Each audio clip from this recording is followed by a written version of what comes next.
What element, if it's not a Christmas movie, what does snow provide in movies? Like, is it just seasonal representation? That's totally what I would go for with it. Definitely tells you what time of year it is, But depending on the location, I can suppose. snow have another purpose other than just time for a time Well, I mean, frame? it can be a danger factor, like the movie Everest. You're on Mount Everest. It's covered in snow, and you could die to it. That's a good pitch. That's good. I don't know, Ryder, what do you think about snow? For the sake of other than Snow time. works.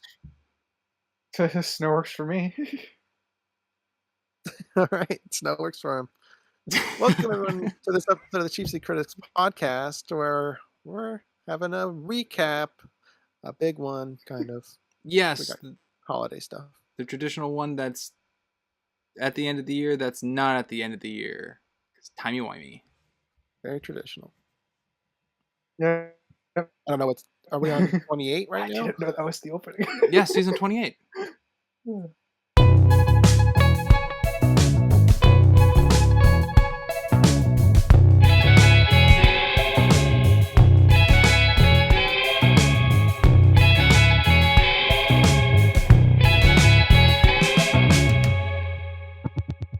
With me today we have.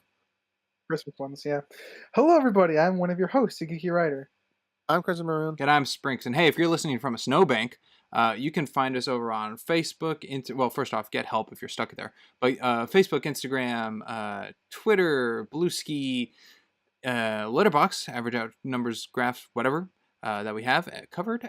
We have TikTok, we have YouTube, we have Rumble, we have tons of audio platforms. That's Ryder's shtick, and he will tell you that probably at the end of this recap. So. This tends to be what I do, and is my pattern.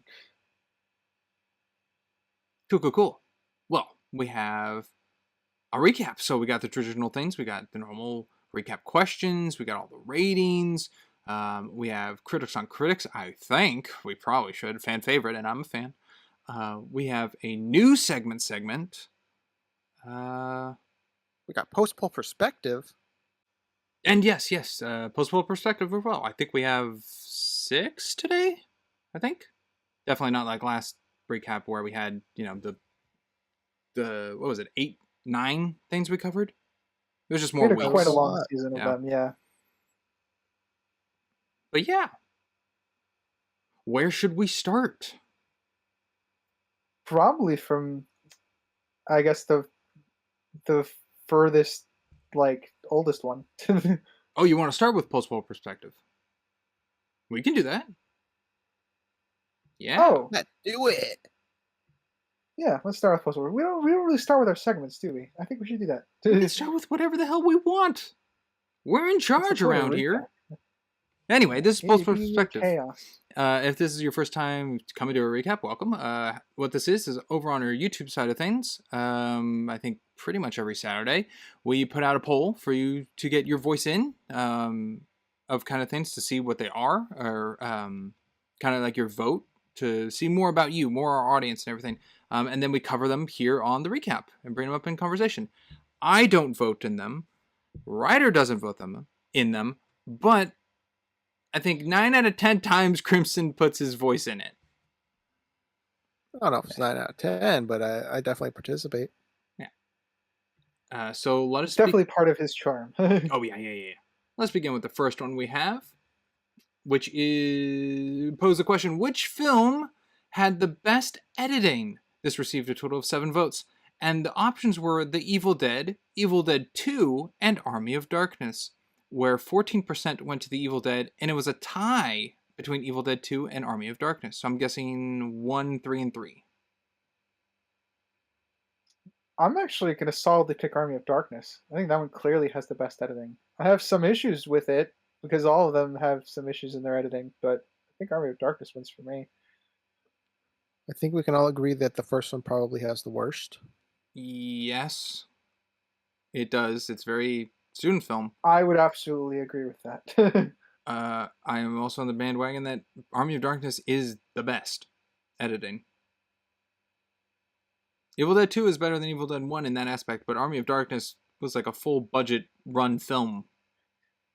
There's definitely some progression, I think, in how the editing improves. But Yeah. that being said, I think Army of Darkness definitely clears it. Now, Evil Dead 2 does have some funny cuts in editing to get a joke or a wow factor thing to achieve, but Army of Darkness does the same. So. Yeah, I agree. Army of Darkness. And Crimson, did you vote in this one? No, someone else, funny enough, had my phone and voted for me. Whoa! On their own, so you got an out of... What's it even called? My account voted, but I did not vote. Someone voted under your account. False ballot. Yeah, I suppose. I guess so, yeah. So we go to... What did they vote? Ooh. Oh, yeah. What did they vote then? 2. Two. Did this person has that person seen all 3? Yeah, though they did not remember the third one very well. Okay. So take that as you can. But that will move on to number 2, which is, now that we've covered them all, we pose the question, which Halloween Town movie is the worst? This received 12 votes? No, maybe I'm 52. reading that. 52. I'm reading that incorrectly. 52 votes. That's much different.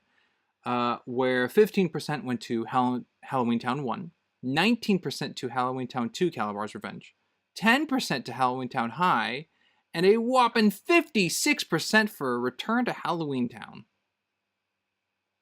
Without a doubt, I'm in agreement that it's Return to Halloween Town. Dude, it is a shocking result that Halloween Town High is the least worst, according to this. That is a bit surprising. I'm surprised people voted the first one. But I feel like those who voted the first one haven't seen the others. That's probably true. Yeah. I remember, Sprinks, if you had a lower subjective in Return than Calabar. Calabar's Revenge you hated. Yeah, it is bad going off of the first movie. But Return to Halloween Town is also bad. Yeah. Well, I voted Return to Halloween Town. Pretty easy pick. Yeah. I listen, audience. Sometimes your takes are very different from us. We're in 100% agreement on this one. Return to Halloween Town is by far the worst. As the mass majority here. Some of you are... Yeah. I mean, there's a vote in every category.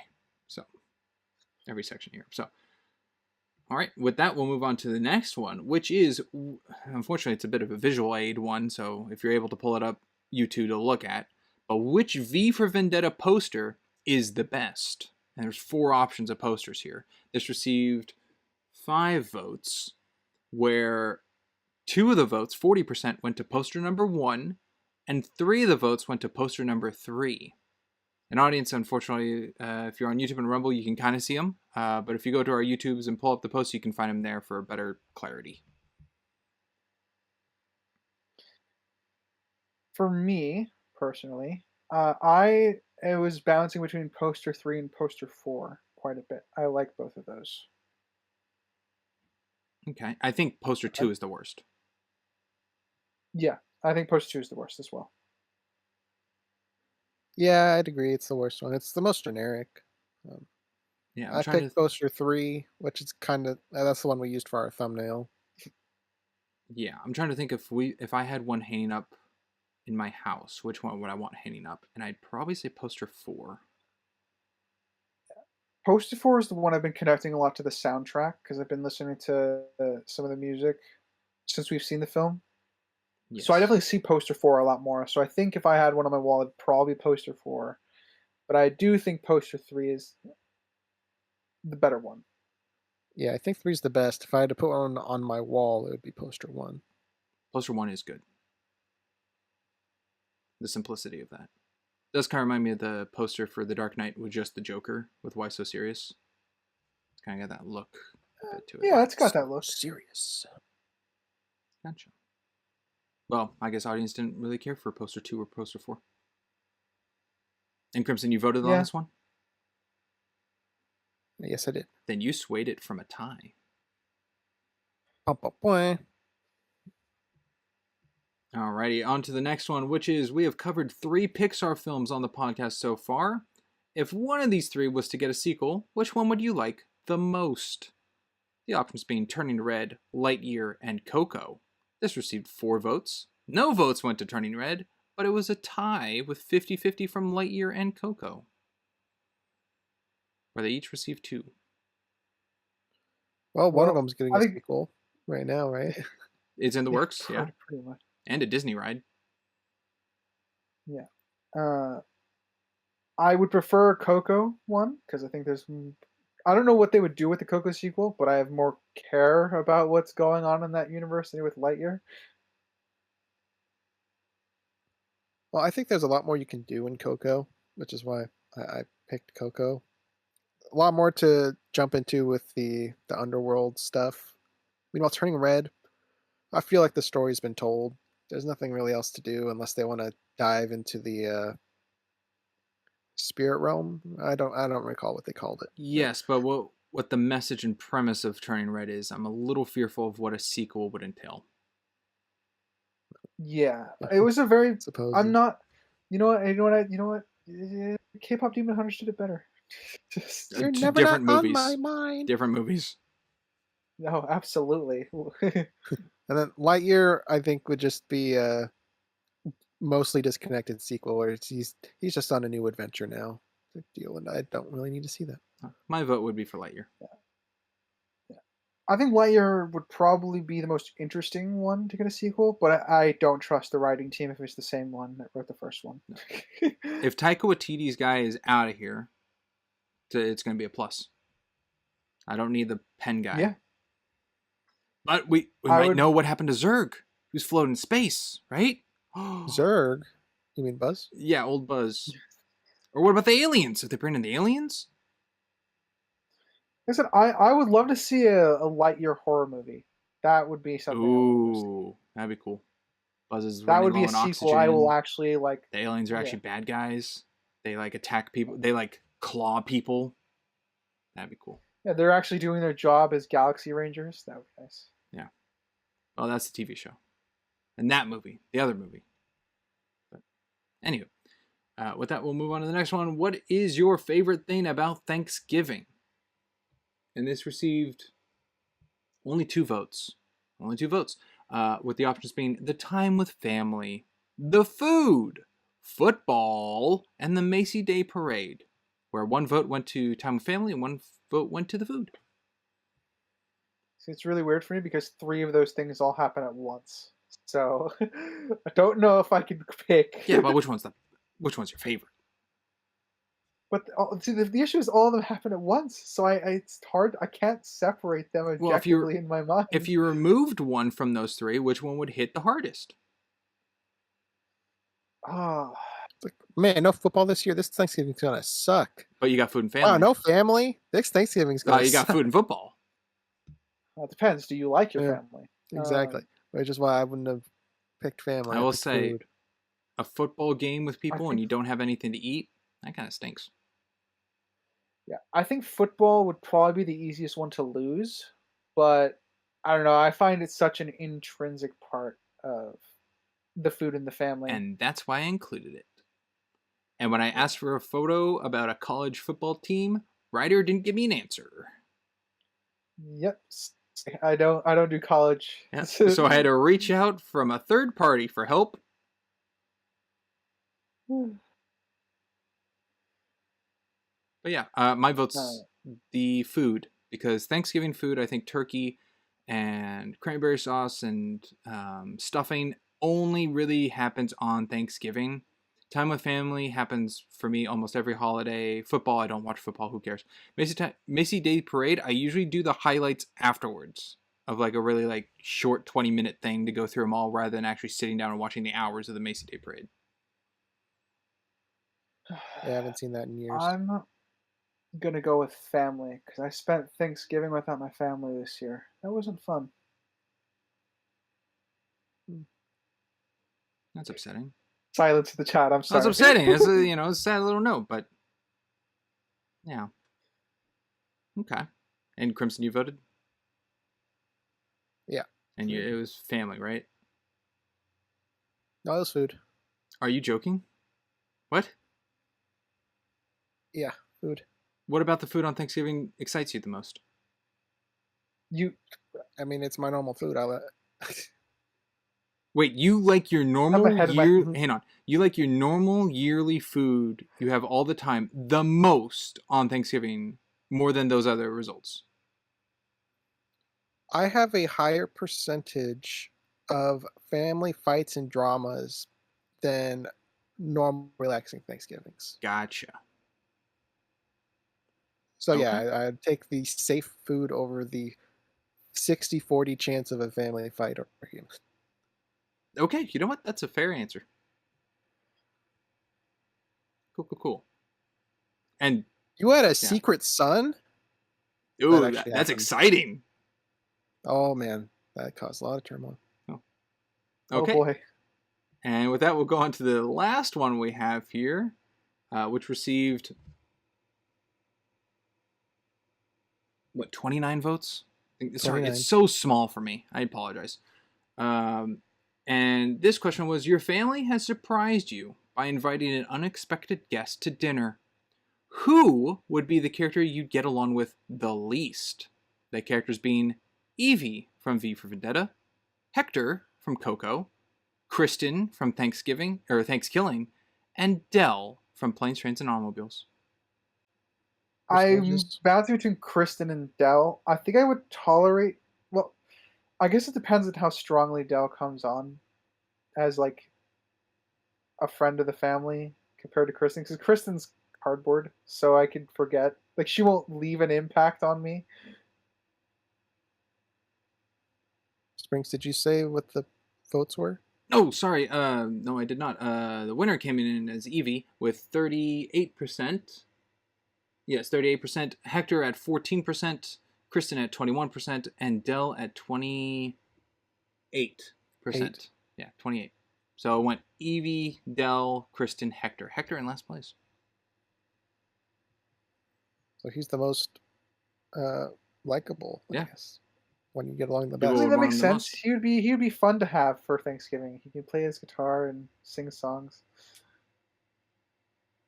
It's tough. I think Evie would be my answer. I mean, because she would just be an energy drainer. She would just absorb any conversations. Like, hey, what's your favorite food? Did you know that my childhood was horrible? Oh, cool. You know, good yeah. Hey, part of Thanksgiving is trauma dumping on your family. It is. I think that I just don't know a conversation I would have with her. I don't even know what to talk about. Chris and I would actually be like some small talk, probably. It's not pretty easy for me.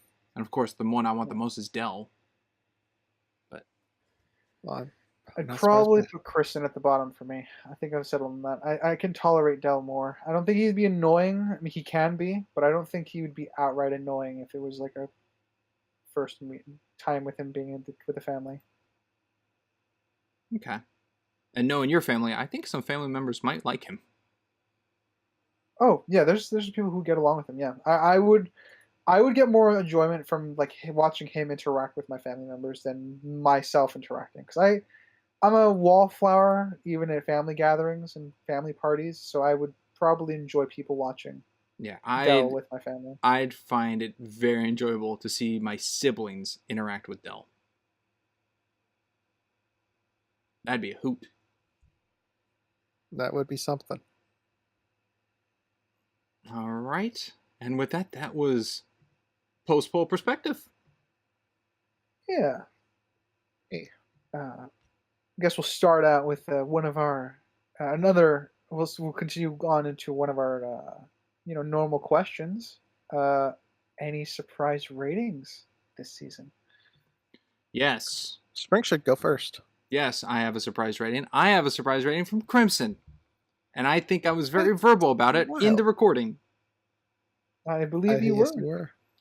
Crimson gave Dear Santa a subjective 6.5. A movie I still deem to be the worst movie of 2025. 2024. That's when it came out. So, being as we suffered through it in 2025, so yes, could we be your saw worst it in movie that you 2025. experienced that year. You know what? That's a great question. That I don't know. You know what? Maybe it might be the worst movie I saw in 2025 for its second rewatch. I don't know. But being that our LetterBoxd accounts of Crimson and I's are public for anyone to see, I decided to pull up his LetterBoxd account and compare his 6.5 to some films he has listed as a 6 out of 10, being 3 stars, or a 7 out of 10, being 3.5 stars. And See, just to this see. is why I will never have a letterbox. You say never. That's not true. There. We're getting there. Ryder, we are getting closer and closer. That was our plug. Get us to 500 subscribers. I'll make a letterbox. 500 and you'll make it with everything we've covered. 1,000 and everything he's ever seen, to his knowledge. Yeah. All right. To my knowledge. So, Crimson, these aren't all necessarily we've covered on the podcast, just things. But I would, before I continue, being that you gave Dear Santa a 6.5 subjective, to slightly give how you rate things on Letterboxd. Yeah, so it has changed over time. Initially, how I rate things is it's kind of a mix of objective, subjective, but it's more heavily subjective because something objectively wrong in a movie could affect how I like the movie subjectively. So it's kind of like your generic person's score. It's not one or the other. It's the sinister rating. And what has changed for my rating is I used to treat any 0.5s as a roundup on Letterboxd. I've since changed that, I think this year actually, to where if I think it doesn't deserve to be rounded up, I will round down. So right now, with this example of Dear Santa, I think I put that as a 3-star, so a 6. Yeah, it is a 6. So traditionally, when I first started, that would have rounded up to a 7, but I've since changed my opinion on rounding up and now just teeter it to whichever I think makes more sense. Okay. And that's on the side of Letterboxd. So, on Letterboxd. Yes, you do have it 6 listed there. So, but with the 6.5 being in the middle, and you can't do 0.5s on Letterboxd. So some of these examples you might be bringing up are old rounded up numbers. That is true, or they could be matched at a 6.5. Not rounded up, but yeah. So, okay. Exactly. I definitely have more 6 and under ratings. So movies you think are worse or less enjoyable than Dear Santa. And then I have a couple that are 7 and over that you think are better or more enjoyable than Dear Santa. All right. So the first one being Matt Reeves' The Batman is under a 6. Do you enjoy Dear Santa? What we covered on the podcast? Yes, that we've covered on the podcast. Do you find Dear Santa more enjoyable? Okay. I do. I found The Batman to be a little boring. Okay. That's what I said in the podcast. We then have Get Out. Overrated. Okay. Big Hero 6. This was a 6? I did not write down the scores for them, unfortunately, but I just know it's lower than it's either a 6 or lower. I don't think I gave that a 5, so I think it's a 6 for Big Hero 6. Okay. And Big Hero 6 had a good start, but the more it went into like the super team stuff, and it had a decent twist, but a lot of that middle stuff I didn't really get into. Okay. Avengers: Age of Ultron. That one I will say I'm due for a rewatch on. So that one might be different than this. Okay. But right now then you would say they're tied? I'll say a safety tie because it's been a long time. Okay. This one I'm not surprised, but just curious. The Social Network. Now that one I think is lower than a 6. I think that's like a 4 or 5. No, yeah, I don't really care for that movie. Okay. And I don't like is it Jesse Eisenberg? Jesse Eisenberg, yeah. I only really like him in Zombieland. I don't like him in Now You See Me, or I don't even know what else I've seen him in. Social Network, I don't like. Batman v Superman. It's Lex Luthor. Yeah, really, really selling it. Yeah. Okay. Gummy bear? Avatar.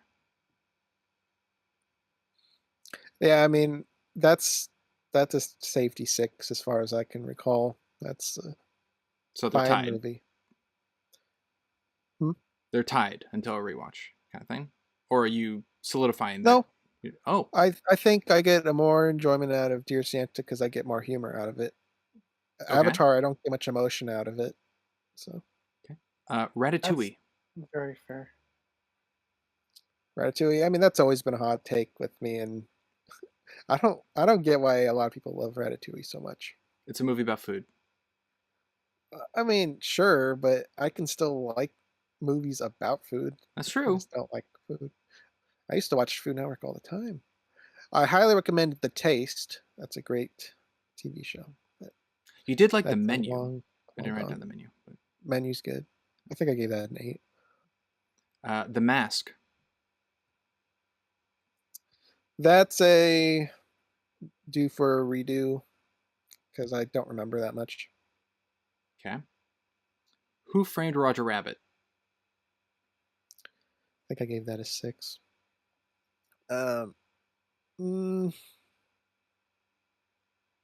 Yeah, I'd say that's about right where it's at. Okay. I don't find Roger funny, which is kind of a big point of the movie. He is the main character. The Sandlot.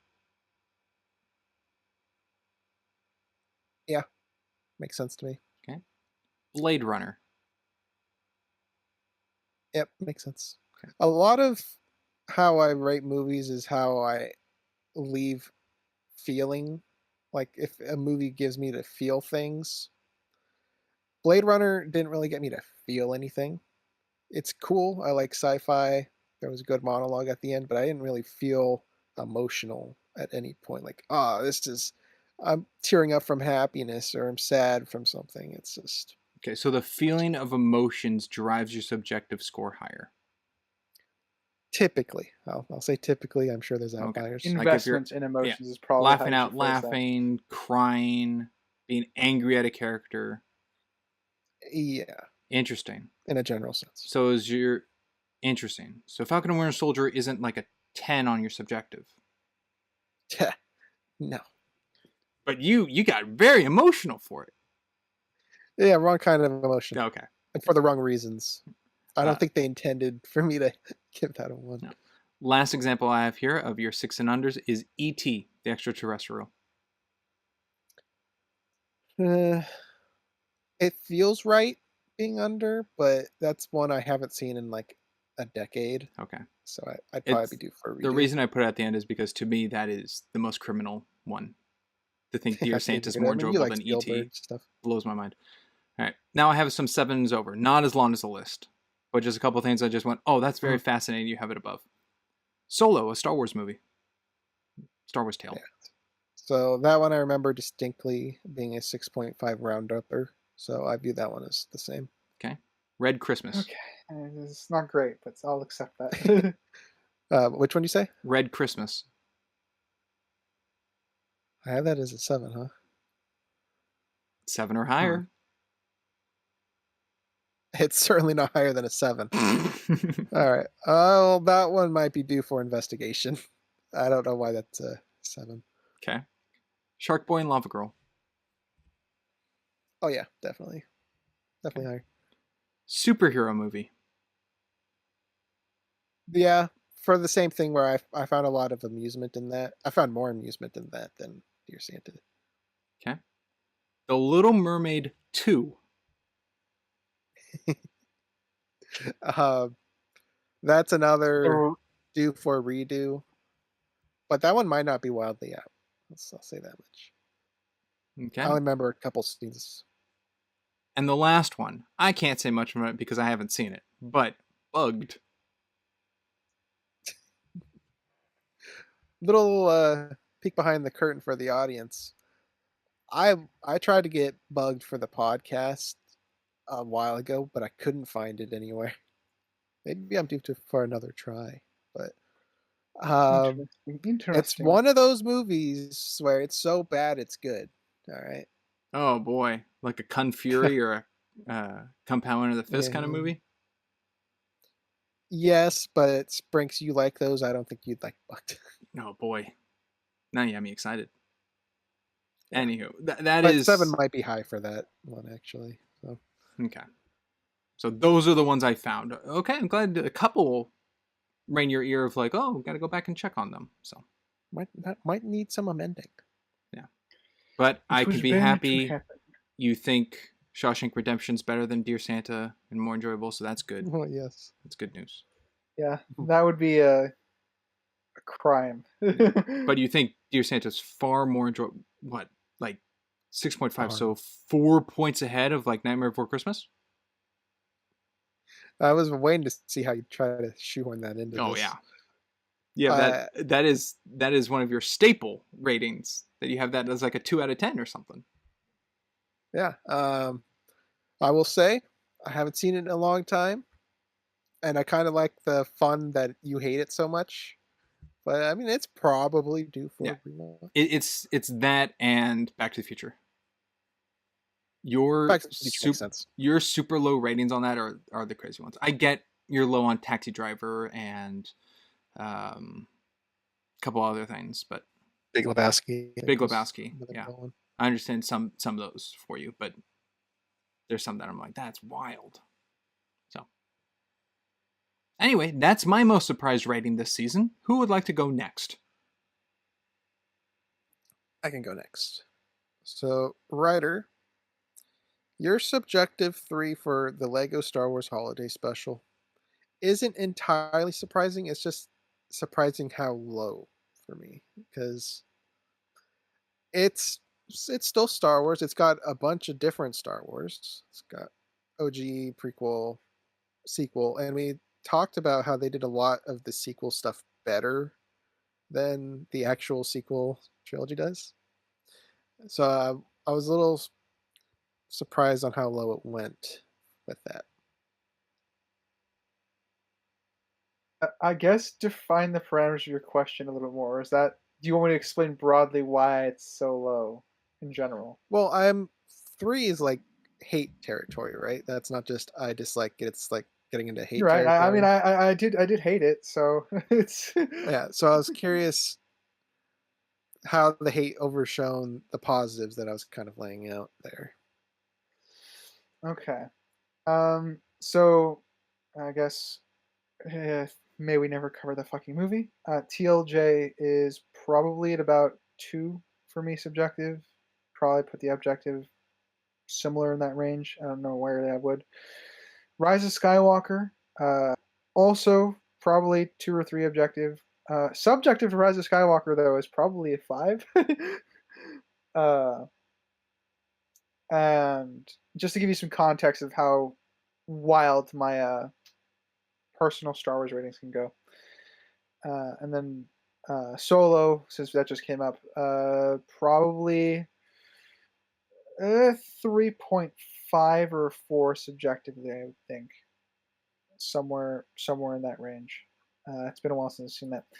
So my Star Wars ratings get wild and varied, and it's very much dependent on like how well they decide. Like, for example, in the case of Solo, we get to see the oh fuck, I already forgot the planet. It's not Chandrila. It's Kessel. No, Kessel's the we get the um, we get to see the Imperial Shipyard planet, for example, and that's a huge thing in the lore. So I have a lot of externals that come into subjective for me because I've read books, played games, so I know a lot of the locations and the locales and other things like that. And so that also kind of help bleeds into it. It's also that depiction of something that can take place, something in the books that can suddenly be adapted into a show somewhere, depicted in an animated show or anywhere else, and they could do it really well. But I could also give it a subjective rating based on like how much that can end up comparing against my memory or my own imagination of said thing that took place. Um, and in so just again, this is all just to give the groundwork of my Star Wars subjective ratings can get pretty wild. At least in the Disney era, they're pretty consistent beforehand. Um, and For me, a lot of what my dislike comes from is just the time traveling BS. Because I never liked time traveling in Star Wars. It was already implemented horribly in one of the animated shows, and seeing it another version of it implemented here just gave me bad memories from that. I'm not a huge fan of Rey. I think they made her more tolerable in the sense that they gave her something to do, but in that they've already gave her everything as she's going off to do a super big quest and things like that. I again don't like how Finn is treated, which I think is about as on par with the sequel trilogy. I would say Poe is probably treated worse here. Um, I think, yeah. Did that help bring any other like additional questions? It did Or for me. yeah, For right. Crimson, for an understanding. Crimson, what would you more feel passionately affected by? Someone someone making a conversation with you to get a better understanding to bump your score up of Jurassic World Dominion, of okay, I can see there's a 7 now, or someone making a storyline that's supposed to be a retelling of the first Jurassic Park, but they do it very bad. So, would I prefer someone making something good bad or someone making something bad good? That you hold dear, that you like, yes. Well, I wouldn't want someone to make something worse, so I guess I'd go for make something better. And you'd feel more behind making the thing better than someone making the thing worse. What I'm trying to get So, at if we're talking is about feelings, I would be more upset of someone making something worse than I'd be happy of someone improving something. okay. That's where I was trying to match with the question to writer.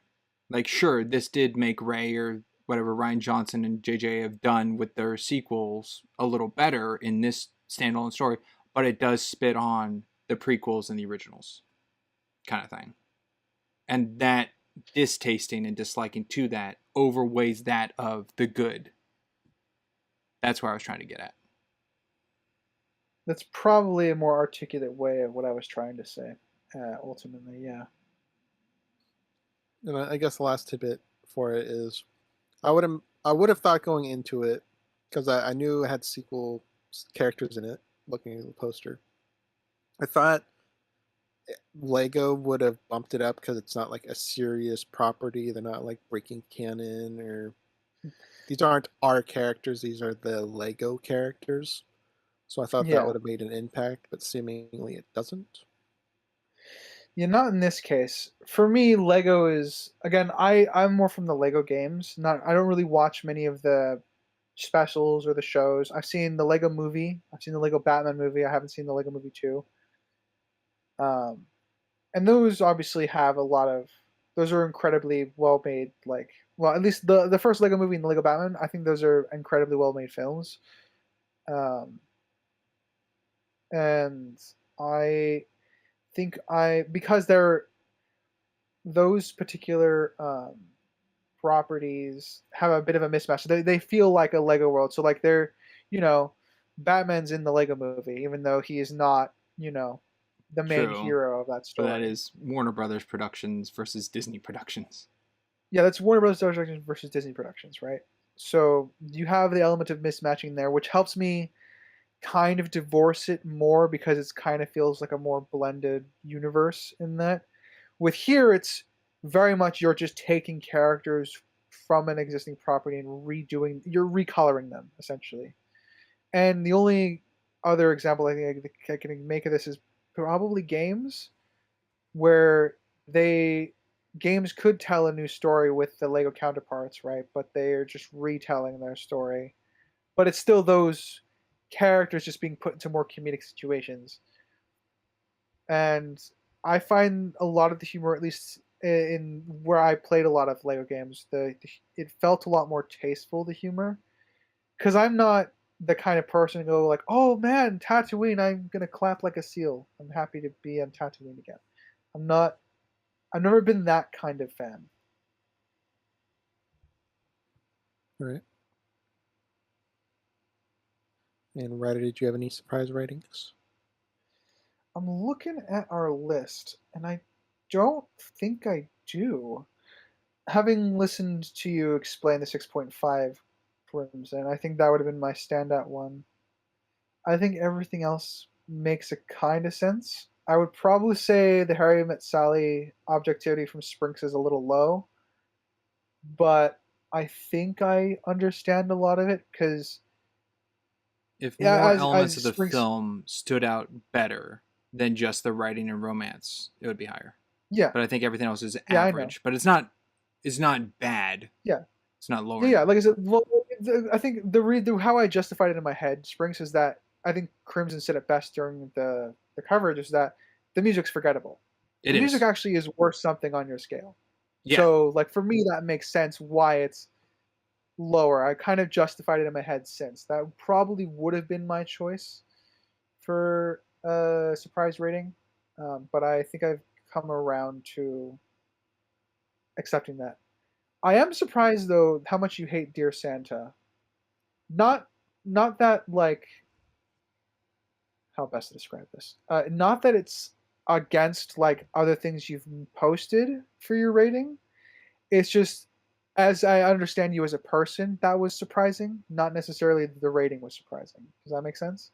Yes, as a Christmas film, why am I so low on a Christmas film that actually has elements of Yeah. it? Yeah, Yeah, it not only does it have elements of it, it has like, it has some like friendship stuff in it. It's not a lot of it's well integrated, but there's stuff there. Like it's not a as far as getting a Christmas themed movie, for me there's a lot of Christmas themes that were at play there. You have, friends trying to, you had good friendships, you had yeah, a young romance in there, you had a few other things in there that they did fairly okay. yeah. I It's can not like, identify all I that. won't say the best of them. Yeah, Yeah. no, I can see and identify all So, that. None of it worked for me. okay. I guess my question is subjectively something like, why didn't it work for you? Like, because this is subjective rating, right? So, Yeah. like, what Uh, personally didn't click with you? What were you not vibing with?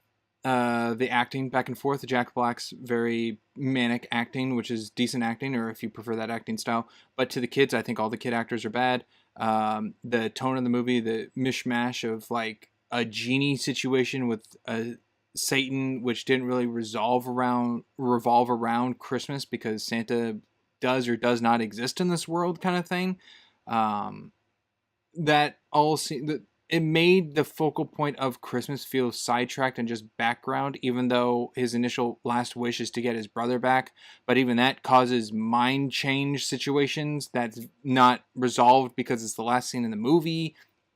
And he's selfish for his friend, and then he's selfless by helping his friend who he thinks is going after his girl, who he's not actually boyfriend girlfriend with, so he gets jealous, which is a kid thing to do. I get that, but it seemed like a lot of unnecessary drama, the parents going way over and above because the kid's just talking about Santa.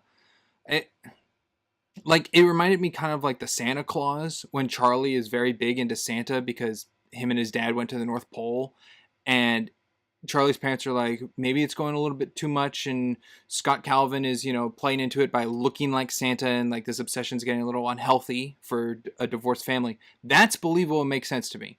The sake that they're like, oh, write a letter to Santa, and he goes, oh my gosh, Santa's real. I'm so excited for Christmas, and they're like, okay, we got to get a therapist.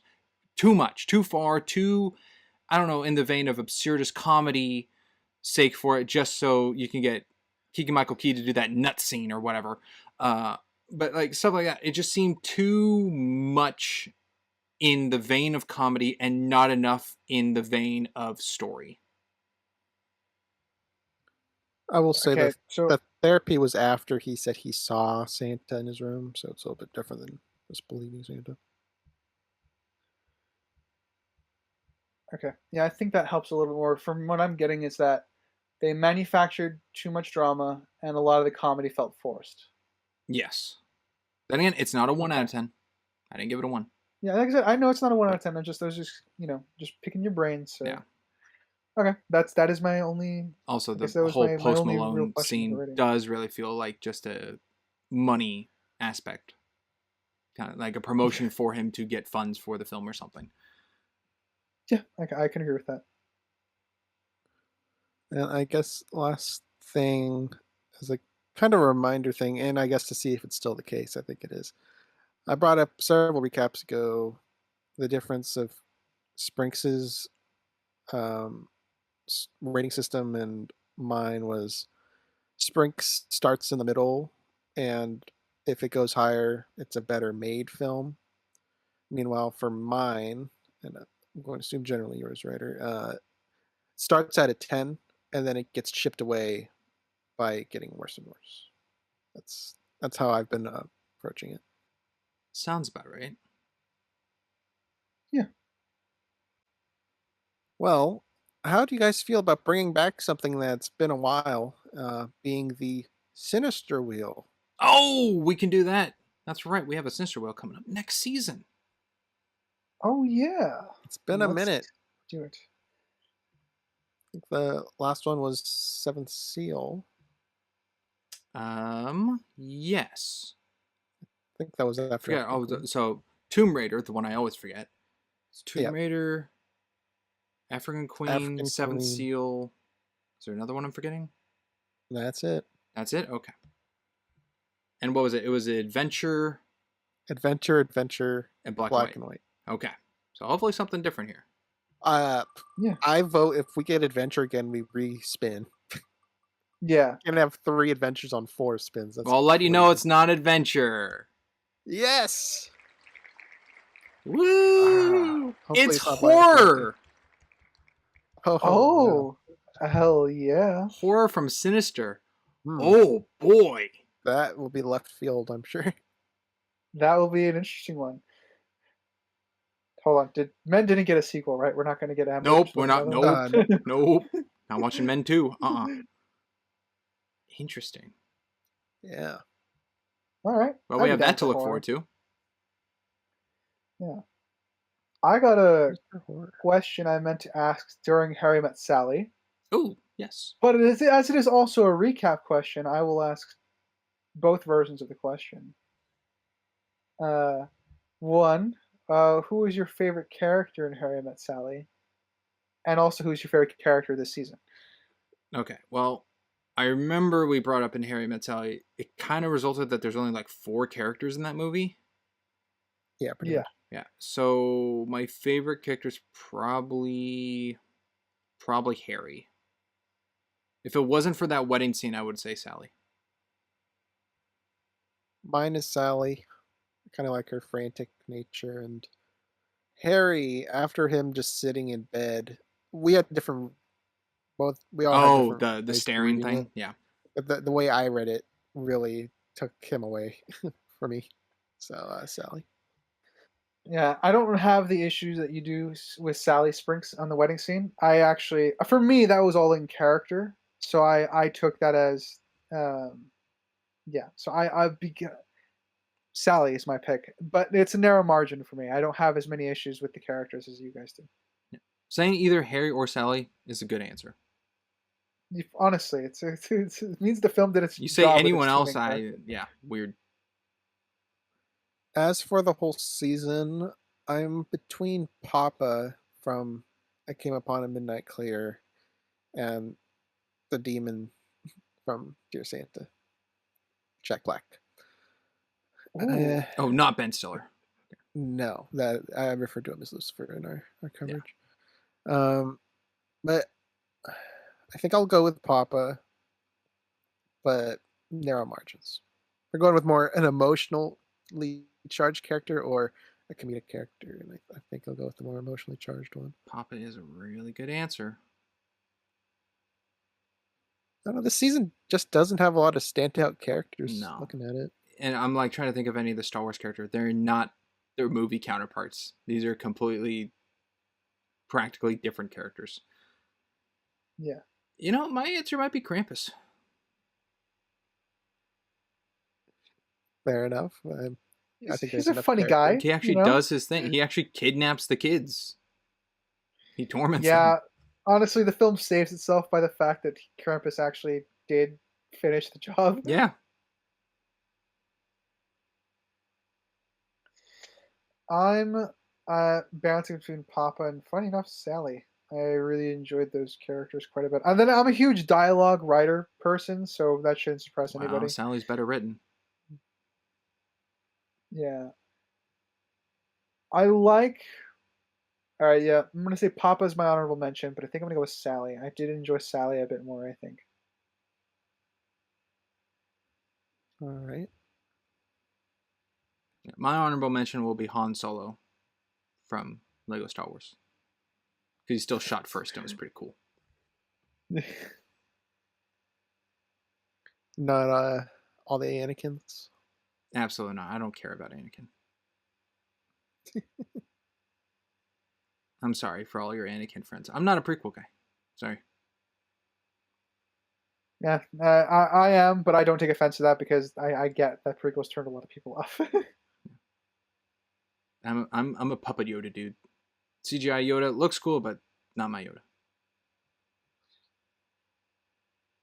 No, my Yoda is Soul Calibur 4. Hey Sprinks, if we were next to each other, I would have just high fived you. Oh, with Soul Calibur 4 Yoda? Oh, absolutely. What a cheap gimmick character with a hitbox half the size of any other character. Yeah, absolutely. I used to do Soul Calibur tournaments with some friends. So I had a youth group that did regular Soul Calibur tournaments. They banned Yoda because they got sick of me just wiping the floor with everybody. Yeah. So I ended up playing The Witcher and winning every battle that way and getting Soul Calibur 5. I will say that was the time of cool exclusive collaborations. Like Star Wars was for both Soul Calibur games, no matter what platform you had. But if you had PlayStation, you had Darth Vader, and if you had Xbox, you got Yoda. That's cool. It's pretty neat, yeah. And now you have Sony just hogging Spider-Man for everything. You do. You do. You can you can get the Sony skin of Spider-Man 2 in Marvel Rivals that you can play on anything. Yeah, but can you get Spider-Man in the Avengers game? If you're a PlayStation player. On Xbox. Yeah, good point. I guess we go to the next question. The obvious one. Least favorite character this season. No, is this Rix, I have a guess for yours, so I feel like I know mine. Yeah, I know mine. I forget his name. Main character in Dear Santa. The little kid. Liam. Liam. Yeah, Liam. Him. All right. Don't know. My honorable mention will be the dragon snake that touches BB-8 in Lego Star Wars.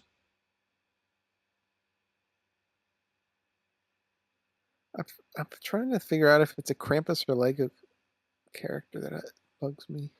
Oh, Poe? Poe's different. Yeah, I didn't really care for Poe.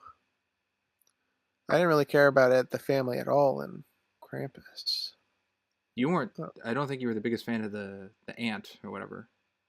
Yeah, I think the aunt is not the aunt, the sister, like the great aunt. That was really invited. One's like, "I'll see ya in hell." Yeah, who just sits in the chair all chained up and then she's gone.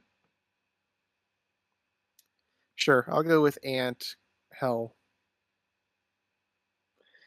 Yeah, I'm bouncing between Aunt Hell and they just made Poe an idiot in Lego Star Wars. They did. I really did. Yeah, that one bothered me a lot because Poe is such a good concept in The Force Awakens, and I've never forgiven Disney for, underutilizing Oscar Isaac. So, I think I might go with Poe in Lego Star Wars. I think that one got under my skin the most. That makes sense. I don't like Rey at all, but at least they tried. At least Rey feels like Rey. The fact that they tried. Yeah. Poe's like, yeah, Rey Palps Life Day, and I gotta kiss the Power Ranger. I forget her name. Zara. The one who's in the helmet and doesn't speak the whole thing. Zori. No one cares about her. Zori, yeah. Female Rocketeer. Yep. Exactly. She is a character in quotation marks in Rise of Skywalker. Yes, in the movie. In the movie, yes. Kind of surprised no one said Babu Frick, but okay. I don't think Babu Frick made it into the Lego movie, did he? I thought he was. I thought he was during like the party scene. He's like doing the worm the on the ground or something. Yeah. All right, I'll pose a Christmas question. Oh boy. So when you guys were kids, or who knows, maybe it's still a factor now, when you saw the gifts under the tree, or just the gifts in general, and you picked them up and put them in your corner or did whatever you did, would you want to open the bigger gifts first or the heavier gifts first? Or less, whatever. What would make you more excited, bigger gifts or heavier gifts? I'm ADHD. I can tell you exactly how I did this. So my answer, the easy answer is I did my light ones first, but I did my bags first, saving my the wrapped ones so I can rip and tear until I was done, and then I went from smallest to biggest. All right. Of bigger or heavier, I'd probably go heavier. Okay. That's generally how I felt with things too, going for the heavier ones. I think heavier gives more curiosity. Yeah, the big ones could just be like a sweater. Or a big one could be one of the box within a box within a box jokes. Oh, that happens with me all the time. Yeah. I tended to do it that way because my family never pranked me, thankfully. But oh, lucky you! Mine did. Yeah, I mean the pranks that they did were kind of harmless. Like if they did a prank on you, they wouldn't do it again. It was just a one-time thing. But it was a lot of fun that way, I suppose. Gotcha. And Crimson, you said you were the heavier one too? The heavier versus big? Most of the time, yeah. Yeah, I always try to do from light to heavy. That's how I always went. Because I tried to save best for last. My family does it where we all get our gifts from everyone, like get our piles so everything's out of the tree and everyone's in their spaces. And then we all open at the same time from the same person. And the person we're opening from is in charge of taking photos. Taking pictures? Yeah. Yeah, that makes sense. Now, my family was methodical. We did it one at a time. That takes forever. We never, ever opened at the same time. Oh, like one at a time takes so long. Yeah, I mean, we found the way to pass the time. Family. Family. Gotcha. Cultural differences. All right. Is anyone excited for a new segment? Are you kidding me? We have another segment? I know, it's crazy. We have so many. I don't know why this one, though, would be coming up on anything other than, I guess, the holiday Christmas season stuff. That's a highly specialized one. If it would be easy if you two had something to write with or document for this one. It's not going to be a lot, but just let you know. We're going to do a white elephant. Yay! All right, that's how we're going to do that. Oh, I'll tell you how we're going to do this. It's going to be very interesting. In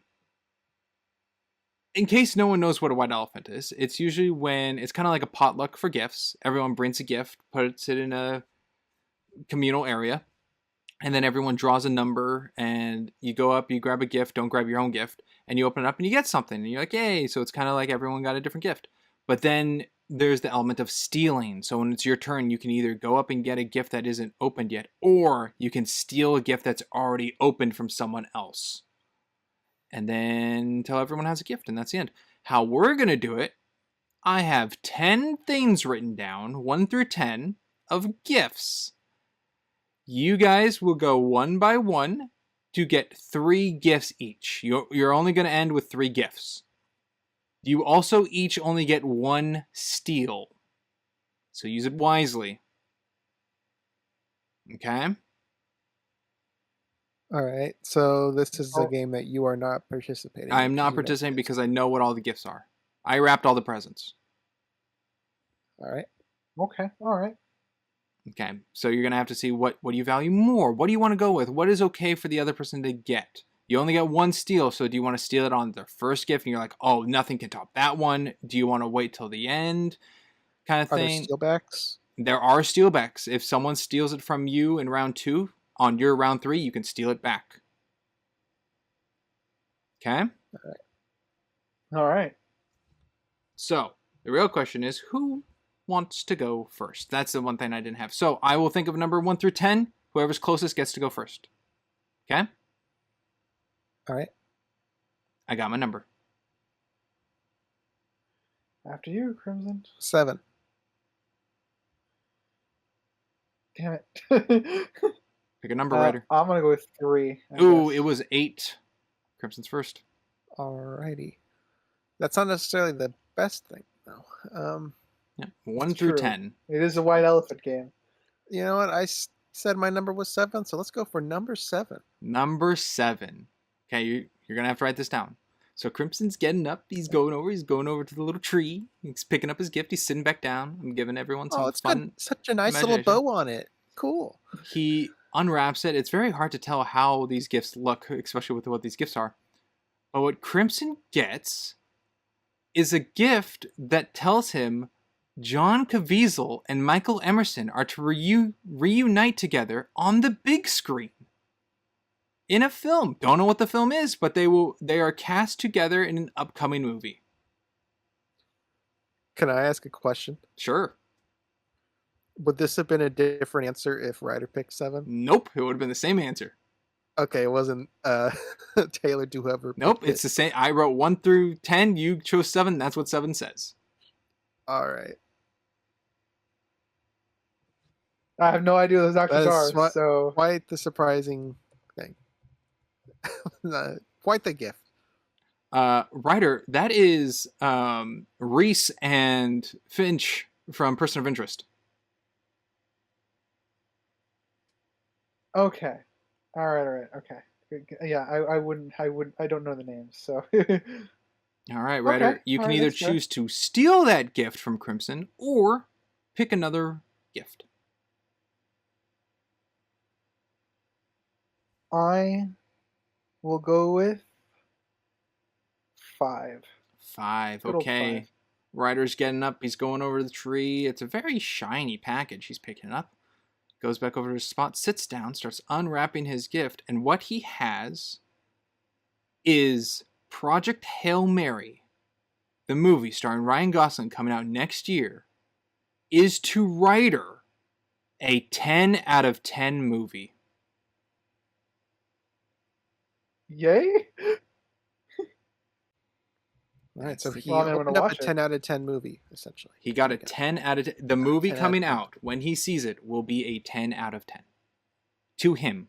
Not general audience, not to anyone. It'll be a 10 out of 10 to you. Oh yeah, that's the Andy Weir pretty good project, isn't it? Oh, I actually am looking forward to that movie. I hope it's good.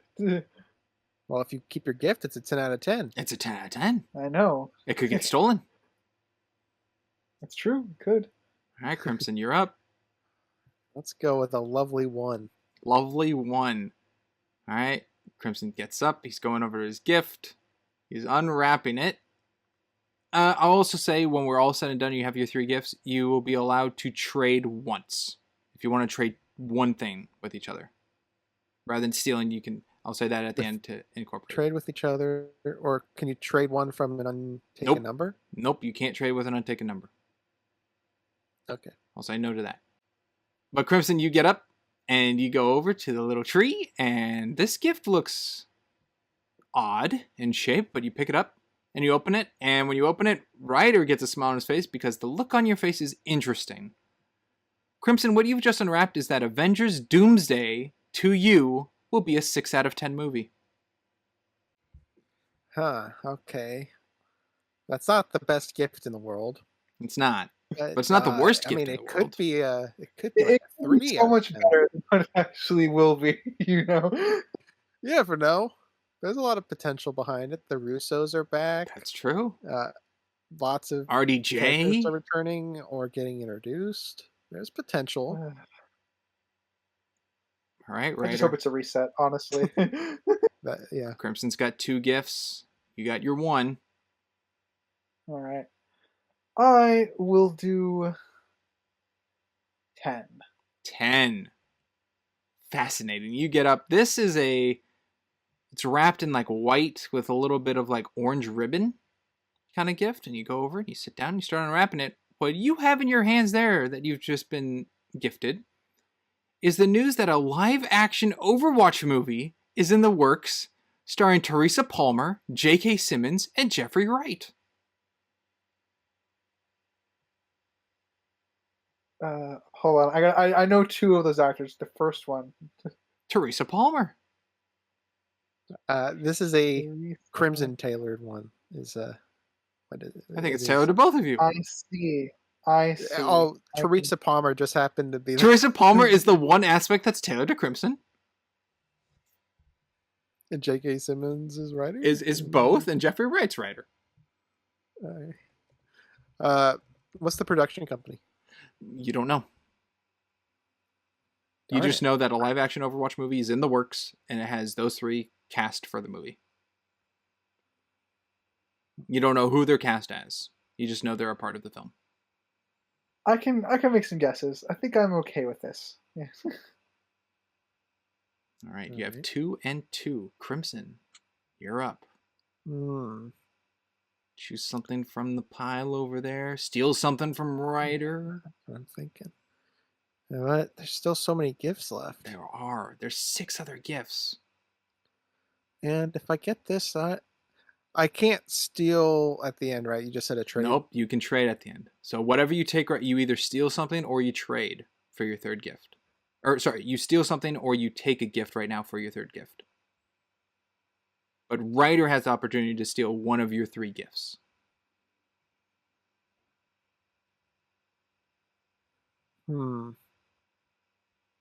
So the steal would take up my 3rd slot, or would replace like. If you took one of the 2 gifts Ryder has right now, it would make your 3rd slot. Okay. Because I know someone. I would have to open more gifts up, pretty much. You either go and get another gift for your 2nd slot currently, Ryder, or you steal something from Crimson. But this is up to Crimson to decide. Okay. Crimson. Since I don't know the production company, I'm not going to steal the Overwatch one. Because it could be Netflix or Disney. It very well could be. Automatically dooms it. It could be Tubi. I have more faith in Tubi. It could be A34. It could be A24. I don't know if I'd want an A24. Yeah. I will go for number 6. Number 6. Crimson. This is kind of a dark, almost coal papered packaging. You come over. You start unwrapping it. It's got a little heft to it, which is interesting. But when you open it, you have in your hands there, which a little disappointing, but you have Christopher Nolan's Odyssey. It's going to be a 5 out of 10 for you. What a stinker of a gift. Hey, Odyssey. I should have stolen Overwatch. Being a 5 out of 10, though, that's awful. 5 out of 10 for Crimson for a Nolan movie. Gosh. Yeah. Well, in Odyssey, I'm actually interested in Odyssey. That's true. It'll be okay. At least you'll come out of it thinking it's okay. People around you could love it. Okay. Yeah. Well, that's your 3 gifts. Right. Now it's on to Ryder. Ryder, you can choose one of the 3 Crimson has to steal from. Steal Odyssey. Take it. Or you can take a gift under the tree. How many gifts are... What are the numbers that are left? You have 2, 3, 4, 8, 9. I will go with Odyssey. 5 out of 10. Would watch. We can potentially trade. All right, we can potentially trade. I'll do 3. 3. Oh boy. Ryder goes over, and this paper's kind of tannish, maybe like beach sandy color kind of look. Some brown, like a big brown strap over the top, just that nice bow. You sit down and you unwrap it, and you get a little chuckle on your breath. Because what you're looking at, you know Crimson wants. What you have is the in-production movie of The Mummy 4 is going to be a 7 out of 10. Yeah, you know what? I think I'm okay with that. I'll take it. I just want the movie to be fun, okay? Wow. So right now, Crimson, your 3 gifts are Avengers Doomsday being a 6 out of 10 for you. Christopher Nolan's Odyssey, a 5 out of 10 for you. And John Caviezel and Michael Emerson reunite on the big screen in some form or fashion for a movie. Ryder, the 3 gifts you have currently is The Mummy 4, a 7 out of 10 for you. Project Hail Mary, a 10 out of 10 for you.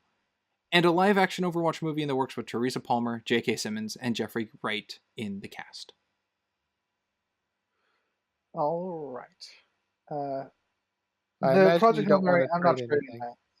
that. So I'm willing to listen to offers. Would you like a slightly used 5 out of 10 Odyssey?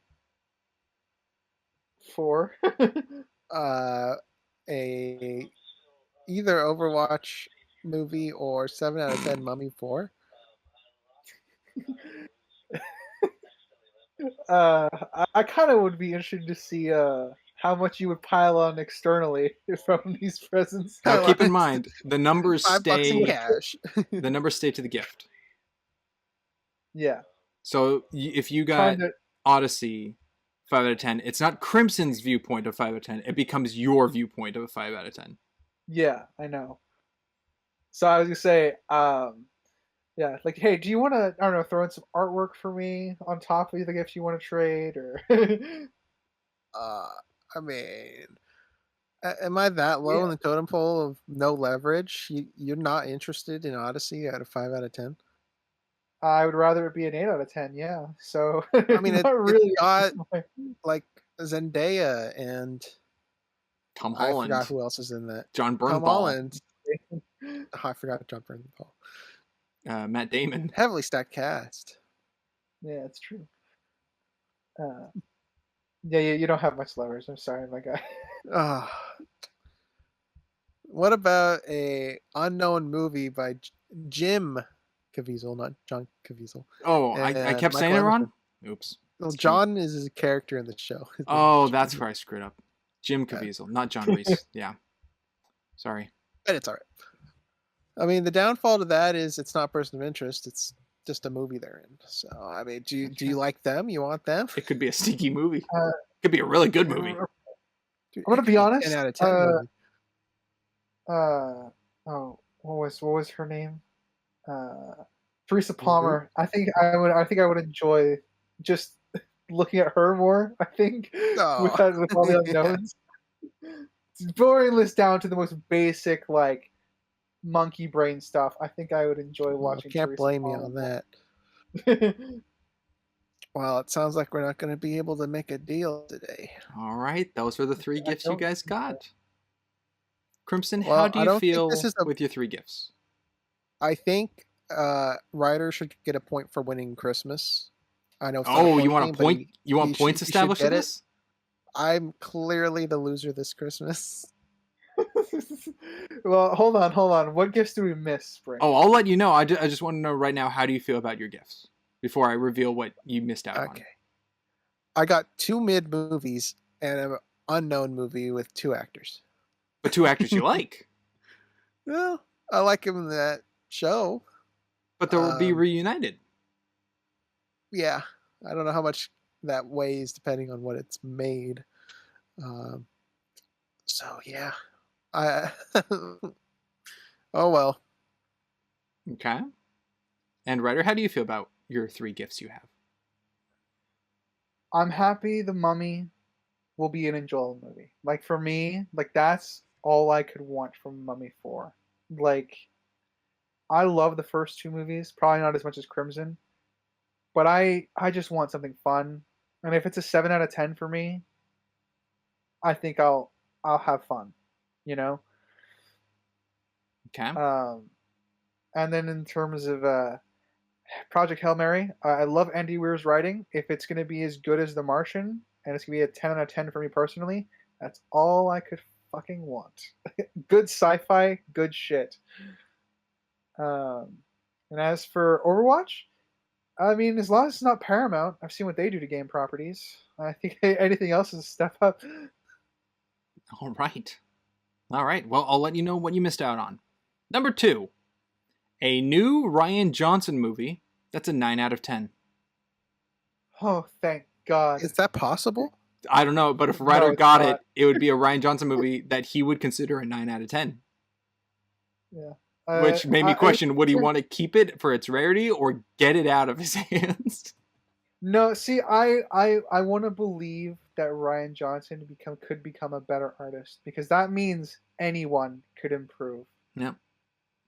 Okay. Gift number 4 was Spider-Man Beyond the Spider-Verse is a 4 out of 10. All right, bullet dodge. Whoa. 2 bullets dodged. I'm happy so far. Number 8 is Joshua Jackson and John Noble reunite on the big screen. Okay, 2 Crimson actor-related ones. And Ryder, you know who those are? I would be more interested in that, though. That's Fringe, right? The Fringe cast? Yeah. It's Peter and Walter Bishop. Peter and Walter. Yeah. And number 9, Richard E. Grant is to be cast in an upcoming Star Wars film. Isn't he already in Star Wars? He already is in Star Wars, yeah. Well, he'd come back. Okay. He's in more Star Wars. Wars. No one's ever really gone. He died. But I would say... So that's even worse. It could be AI stuff. Yeah, he was a charming villain. Yeah, the character died. Oh, okay.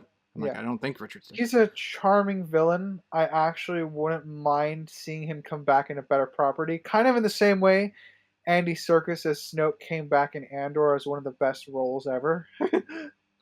Dude, he can come back as a ghost. The first non-Jedi ghost. He's playing a different character, right? I'm sorry, Han Solo already took that. Next question. Oh, darn it. You're right. Right. In Andor, he's not Snoke. Yeah, he's not Snoke. Okay. He's a completely different character. Okay. He came back as someone, probably one of the best...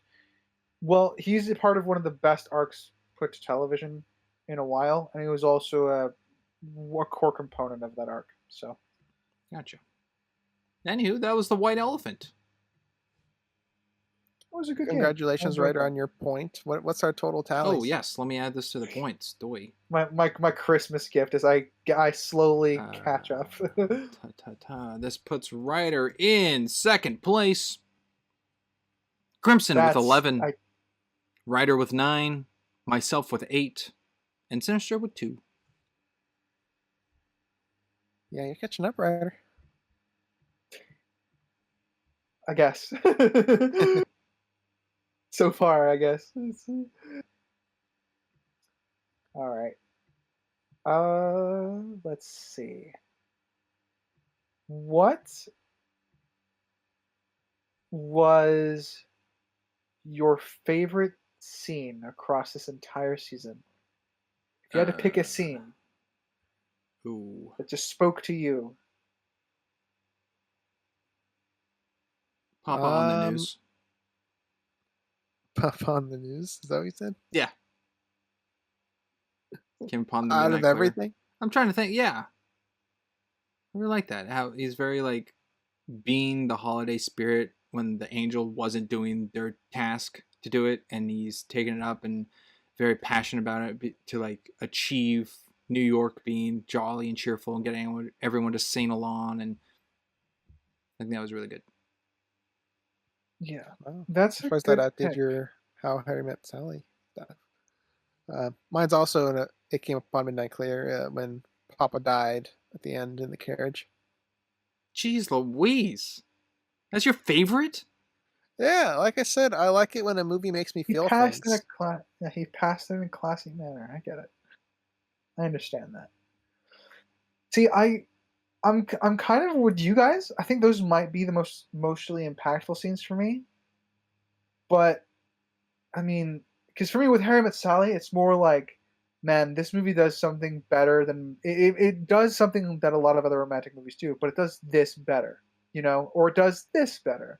So that would be kind of my measuring stick of like I really enjoyed how it portrayed the arguments, or how they portrayed like the comforting, like, oh, you just broke up, I trying to calm you down, and they kiss and that turns into a love scene. Like that's not stuff that's stuff that's a trope in a lot of romantic movies, but they're not done as well as they are in this. So that would be kind of what I would go to for in Harry Met Sally, but I'm also like kind of with you guys. I think emotionally I'd probably pick either of those scenes that you guys picked. Okay, you want to flip it on its head? The worst scene? Sure. It's probably Lego Star Wars. I just need to think on it. For me, it's I can't include it. I'll say it's the worst, like, oh no moment, but it's not a whole scene. Would be in Lego Star Wars when Rey's on top of the elevator and Anakin and Obi-Wan jump up and say hello there. So to show time travel interaction. That's such a... But that's not a whole scene. But that's like the biggest like oh no thing. I think scene wise for me is probably the living room when all of Krampus's elves break through the window and it's killing off all the parents, but we don't see any of the deaths. I would say that's probably the most disappointing scene. I would allow the ending scene for Lego Star Wars to be like your answer.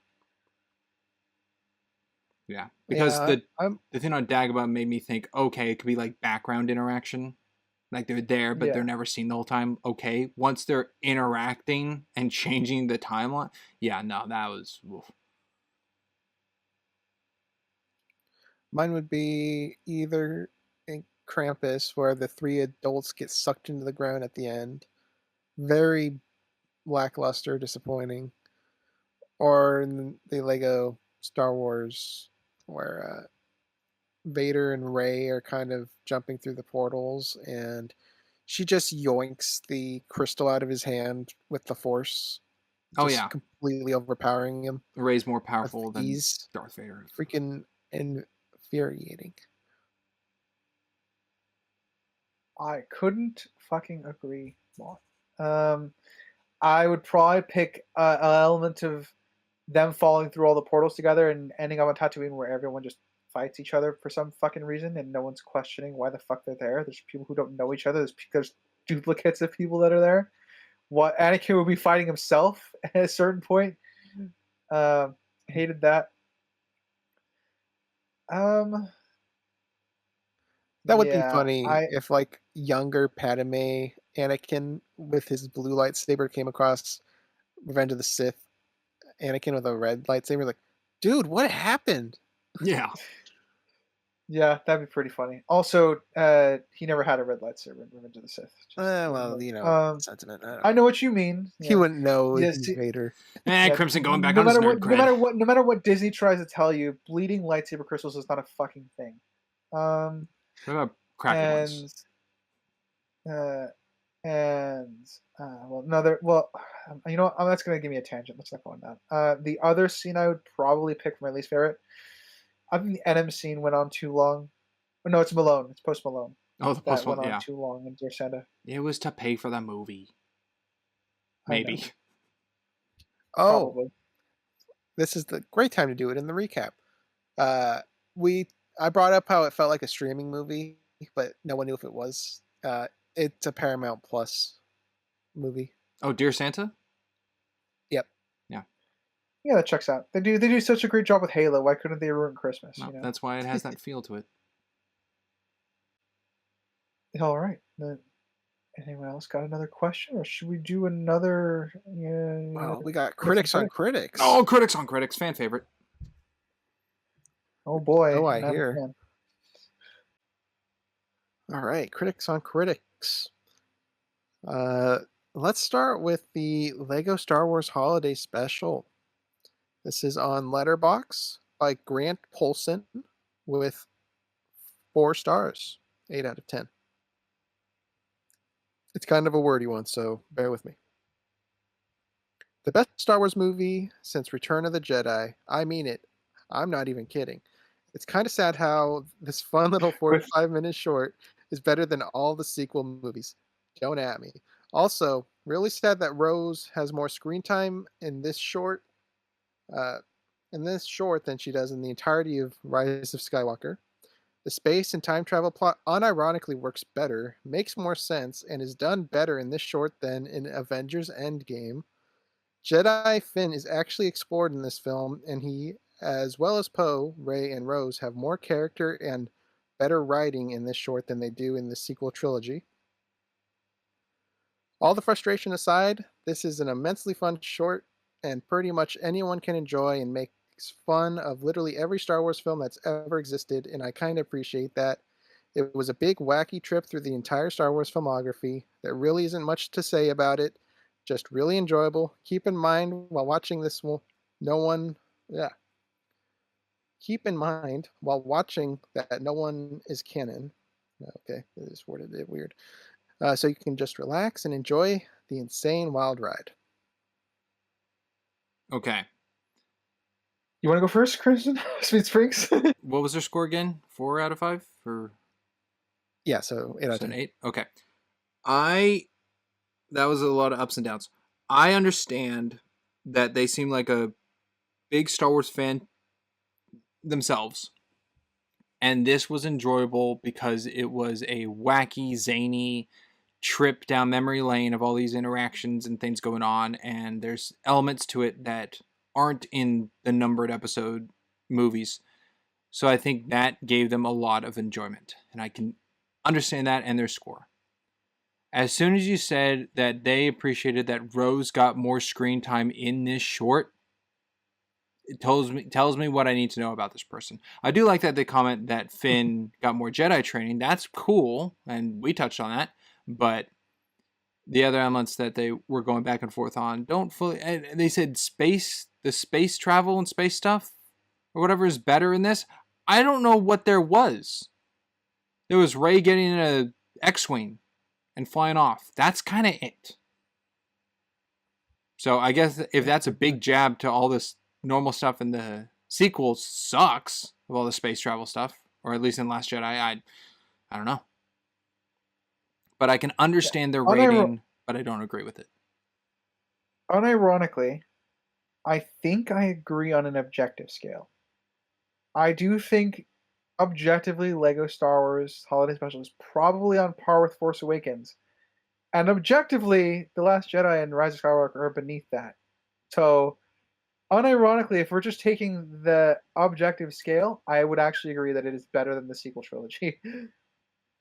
Well, with that statement, are you saying Force Awakens is a 4 for you? Because that's what you gave this objectively. Yeah, 9. That's okay. What I'm at about a 4 objectively on The Force Awakens, and that's, to be fair, that's non-isolation. That's in context with the sequels that come after.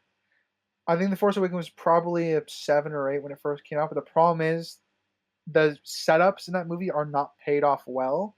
So when you rewatch the film, understanding the context, I mean, it's a trilogy. You're supposed to take it together. Oh. When you rewatch the film, taking in all the context, that everything they're trying to set up with in that film, it makes a lot of the writing in that film repetitive and superfluous and problematic. So the sequels did nothing but damage The Force Awakens. Yeah, kinda. I guess my add-on for this person is comparing it to Endgame and saying this had better time travel. Now, that's ludicrous. I don't think Endgame has amazing time travel, but it is thousands times better than this. We've talked in circles about the time travel and the powers of this crystal for a long time. It did nothing right, really. Yeah, like I said, I will say that, again, I'll just echo the sentiment. Endgame's time travel has problems. It's inconsistent. It is not as broken as this. No, I can agree that Endgame's time travel is not the greatest, but it is far more effort into the science behind what they're achieving. Yeah, I believe the characters believe that they're doing what they're doing, you know? All right, this next one is on IMDb for Krampus with an anonymous user, with the title of the review being Disappointment, 1 out of 10. For a horror movie, I was more scared about the length of it more than the content. Movie dragged on, never really explained anything as it was going, and was a complete letdown because it answered essentially zero questions. Was there a lesson to actually be learned here, or was it just supposed to be treat your family better?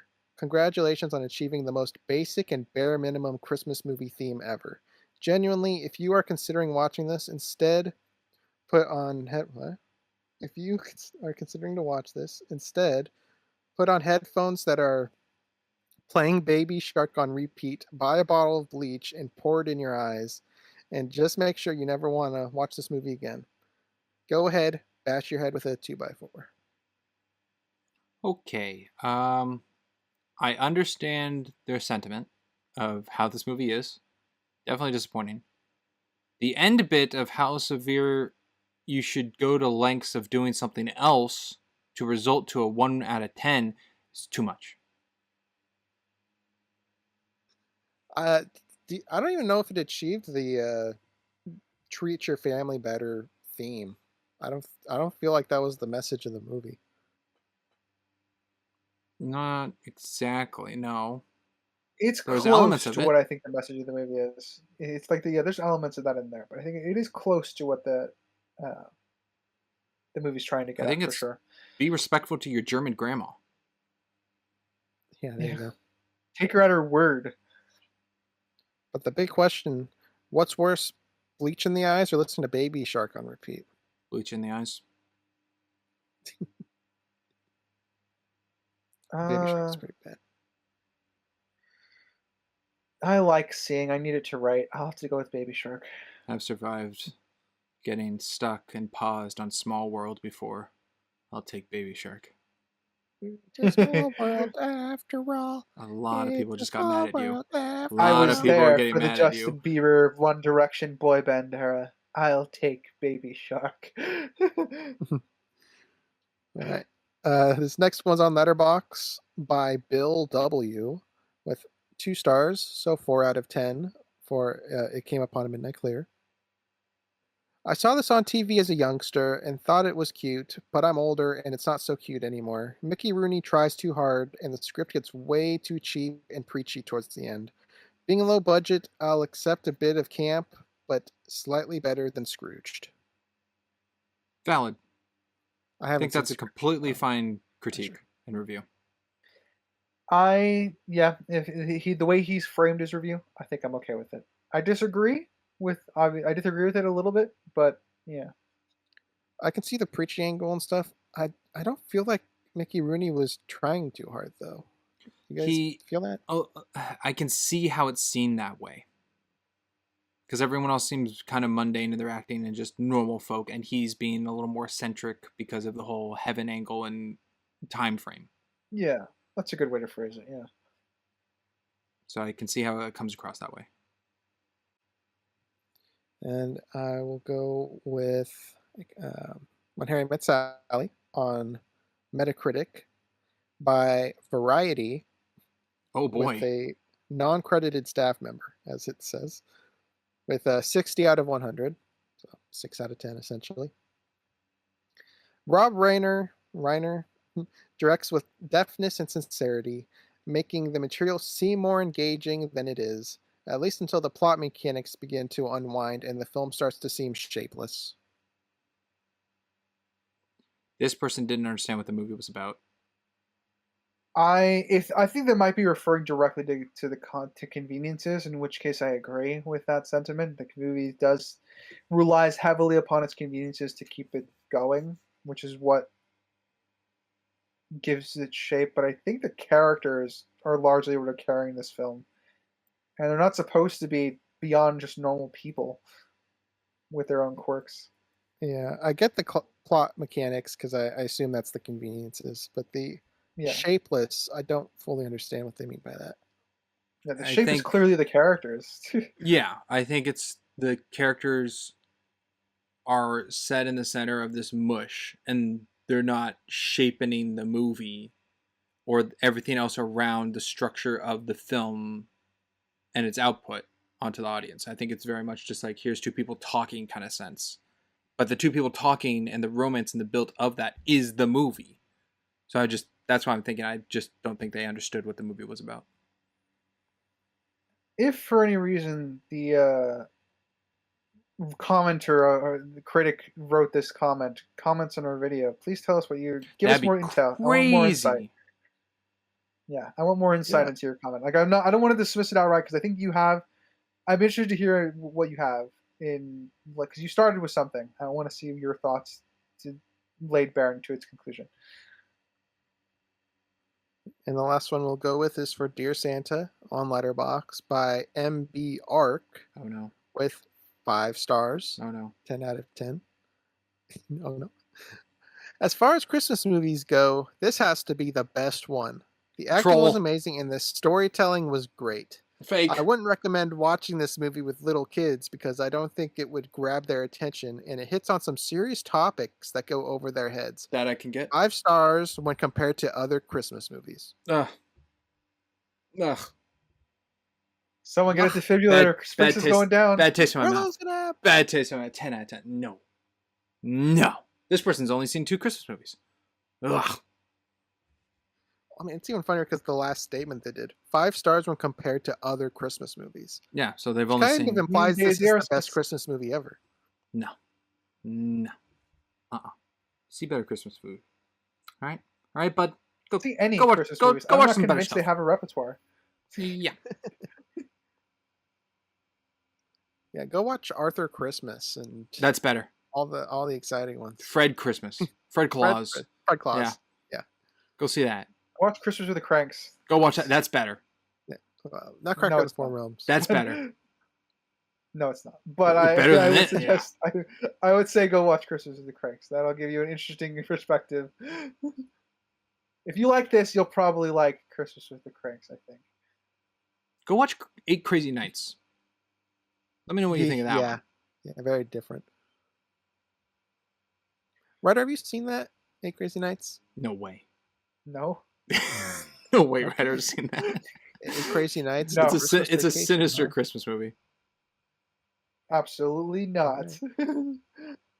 Well, that will conclude Critics on Critics. Oh boy, some very fascinating. I agreed with a couple of those. That was nice. Yeah. A couple different numbers. I threw in a 4 out of 10 and a 7. the Bill W one.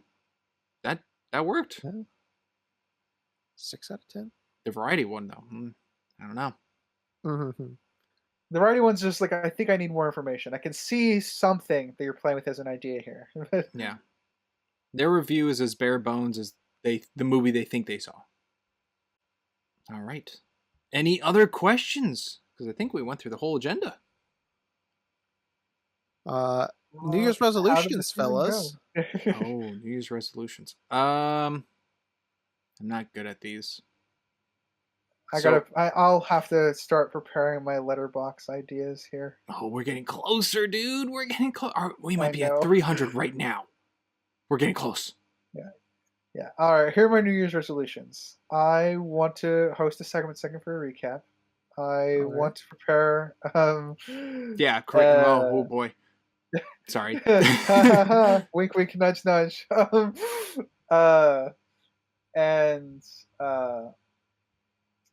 Oh man, I think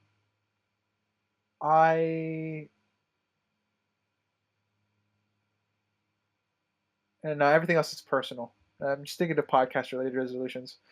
Yeah, I think I'll stick with the podcast one. Podcast resolution I would like for this next year that I've been fighting for I think a year and a half now. It doesn't have to be in the vein that we've pitched it for, but I would like in one season for us to cover a trilogy. Well, we'll see. We've got a whole year to find out. We've had ideas behind the scenes of how that could happen or things to go around with it and whatnot. Yes, I actually have a pitch for that now. I have a pitch idea, I think, for that. It would be potentially a shorter season, but I'll talk to you after the pod. Yeah, we just have so many choices for theme seasons. But I would also say New Year's resolution going forward. Well, I mean, a big one would be to have an empty cleanup list for my cleanup carry pick list of films that are connected in some way to a franchise or what have you is to be empty. My New Year's resolution is to not add to that list. That would be helpful. Is that a good one for you? That would. I don't think I really have added much to that list. But, I can't recall. I don't know, do you have Air Bud on that list, or is that not on that list? Is what? Air Bud, because that's the only thing that comes to mind. I think I have the first. I have number 2 and 3. I think, but since we got up to 4, I don't have like 5 onward. I failed last year's resolution. I did not manage to attain it. I don't know if you guys recall, but my goal was to get a high subjective out of both of you, out of my personal picks. I got Ryder with Shutter Island with an 8. Oh, yeah. That was my benchmark. I wanted to get 8s. That's what I considered high, but Sprinks never reached that. So I failed. Not this year. You didn't fail. It's just didn't make it. And that's what failing is. You don't achieve. Yeah, but you make it sound so sorrowful. I'm not afraid of the word failure. Well, no, but just be like, oh, try again next time. It just didn't happen. You sound so down in the dumps. I failed. Oh. That's what the word's for. I don't need to baby myself. Mr. Fail, we'll get him next time. Giving a 50% on the test is not the same as getting a 10% on a test. They're both failures, but fail. Yeah, okay. So yeah, that's how you're like a parent looking at it. I got a 59, Dad. That's still a failure, son. I was 1 point from a D. D's still a failure, boy. Yeah. They don't even use that now. Now it's just proficiency. I don't know. It's so out. I don't know what it is nowadays. I don't care what it is nowadays. I'm even more screwed up than I would be because I'm not in the American university system right now. Don't worry, Ryder. You're doing highly proficient. So my last essay says, yes. My resolution will be an easy one for me to attain, hopefully, and that's to maintain left field picks and stuff you guys have not seen. I think you do. I already have some in mind. Yeah, bugged. I actually have started. I've been kind of winging it on personal picks. I actually have a few in a list now. I've been thinking. Hey, it took a few years.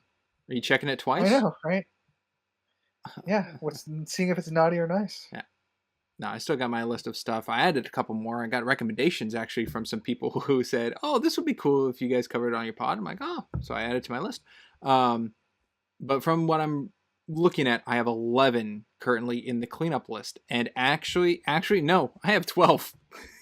I'm looking at the date right now. Something's been added. Well, since it's tied to your resolution, you want to list what they are? Sure. I'll go over the cleanup list I have calculated. Will these get done this year of 2026? Don't know. Will at least one of them? Probably. Lara Croft Tomb Raider: The Cradle of Life. Air Bud Golden Receiver. Air Bud World Pup. Avatar. Avatar Fire and Ash. Across the Spider-Verse. Book of Shadows Blair Witch 2. Sandlot 2, The Sandlot Heading Home, Suzume, Hot Fuzz, and At World's End. Okay, so you're ignoring that we said that wasn't part of the trilogy. No, I'm not ignoring it. I am acknowledging that you don't consider it a trilogy, yet I do. Okay, yeah. I make no promises, as always. I'm not going to try to add to it, but I just please don't Kung Fu Panda me again. Please, I hope we learn from that. Don't do that. I mean, I did the first two. You know exactly what I'm talking about. You know exactly what I mean. Beetlejuice 2. Oh, Beetlejuice. That's not here. Thanks for reminding me. 13. Bullet Train prequel. We haven't even covered Bullet Train. Sorry, not Bullet Train. I meant Train to Busan. Oh. Is that a thing? Is there a prequel to Train to Busan? The animated prequel, I think. Is it a TV show or a movie? Technically, and there is technically a disconnected sequel now called Peninsula. Ooh. Look at you guys making the list longer and longer. Hey, you know. Oh, just helping out for you. Helping out, I guess. All right. Who wants to ask? I'll ask the big question. How do you think the season went? I find it interesting that the theme we chose for our avatars this year are 100% disconnected from everything. Because there's no We Santa dressed in up any of as these? Santas, and we did. I mean, there's like mall Santas in Midnight Clear. Yeah, but there's no Santa. There's no Santa in anything. So I found that amusing. Content-wise, not a lot of high numbers out of us generally. Pretty middling season. But that doesn't mean it's not except an for one for enjoyable me, I guess. Yeah. Yeah. I think it was a good overall holiday season of films, but it did kind of nothing super big overall as a group and nothing super low overall as a group. So, but there were individuals highs and lows, so I think that is pretty cool. Yeah. All right, gentlemen. If that's all, shall I read us out? I think so. I think that's everything. Yeah. Everyone, it's so much time you want me to stop. I don't know how many hints we have already given this season for the next season and what's coming out like by this time, by Wednesday, since it's coming out on Monday. People should be excited. Wake up, Sprinks. Your mind's all. That's a good one. Good one. That was good. People should be excited. That's all I'm saying. There's a lot coming, yeah. All right. Thank you for listening, audience, whether it be from Spotify, Amazon, Castbox, GoodPods, iHeartRadio, Pocket Cast, and Samsung. And if you be our visual side of things, be it YouTube or Rumble, thank you for watching our PageDuper slideshow there. Please feel free to like, comment, subscribe everywhere. Tell us how much you hate our opinions or how much you love them. And as always, I've been a Geeky Writer. I'm Crimson Maroon. And I'm Sprinks. And we will catch you next time. Later, everybody. Bye. Toodaloo!